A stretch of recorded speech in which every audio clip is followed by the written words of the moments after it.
Often in experiments we're measuring more than one value and then we have to combine them together. So for example, you might measure a distance and time and use them to calculate a speed using your formula V equals D over T.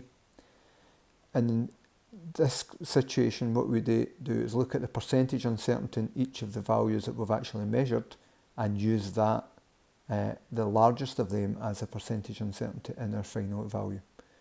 So for example, if you were doing an experiment using Ft equals mv minus mu, and you took the following readings for the mass of the ball, the velocity and the time of contact, you use 0 in this case, then you can do the calculation as standard. Ft equals mv minus mu, get your value of the force as 8.55 newtons. Then when you look at the uncertainties involved, you look at the percentage uncertainty for each of them and simply pick the largest percentage uncertainty, and that becomes the percentage uncertainty in your force reading. And then rounding that off to one significant figure, you get that your force is plus or minus 0.5 newtons.